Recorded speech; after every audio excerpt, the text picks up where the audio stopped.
India AI impact summit 2026 का PM Modi ने उद्घाटन करके वैश्विक मंच पर इस तकनीक में भारत की तैयारियों और ताकत का बड़ा संदेश दिया है। दरअसल ये नई टेक्नोलॉजी मोबाइल की स्क्रीन से निकलकर सीधे हमारी रोजमर्रा की जिंदगी में उतर रही है। कभी फोटो एडिट करने वाला टूल, कभी वीडियो बनाने वाला ऐप, तो कभी पढ़ाई और जॉब में मदद करने वाला स्मार्ट सिस्टम। हर जगह एआई की एंट्री हो चुकी है। यही वजह है कि लोग इसे मौके के तौर पर देख रहे हैं, तो कहीं डर भी महसूस हो रहा है। इसी बदलती तस्वीर के बीच में केंद्रीय मंत्री अश्विनी वैष्णव ने सरकार की सोच और आगे की रणनीति का संकेत इस प्लेटफॉर्म से दे दिया है।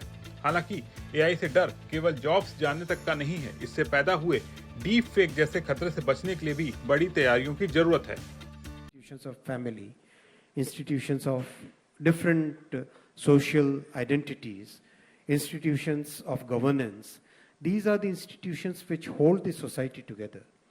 Rapid spread of deepfakes, misinformation, disinformation is basically striking at the root of these institutions, the root of trust between these institutions. Social media platforms, the AI models, the creators, all of us will have to take the responsibility for making sure that the new technology is strengthening the trust rather than belittling it. यानी सबसे बड़ी चिंता deep fake और miss information को लेकर जताएगी, क्योंकि deep fake और फर्जी कंटेंट समाज के भरोसे पर बड़ा हमला है।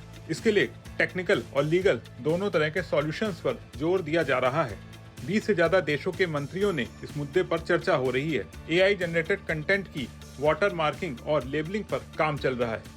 वैसे भी जब भरोसा कमजोर होता है तो इनोवेशन बोझ बन जाता है। इसलिए social media platform, AI model developers और क्रिएटर्स तीनों की जिम्मेदारी तय करना बेहद जरूरी है। असल में डिजिटल दुनिया में सीमाएं नहीं होती, केवल ग्लोबल प्लेटफॉर्म को हर देश की संस्कृति संदर्भ का ध्यान रखना होगा। साफ है कि एआई के खतरे की तरह देखने के बजाय अवसर की तरह गढ़ने की कोशिश हो रही है। मकसद यही है कि टेक्नोलॉजी इंसानी संरचना की जगह ना ले, बल्कि उसके साथ मिलकर नए रोजगार और नए मौके पैदा करे।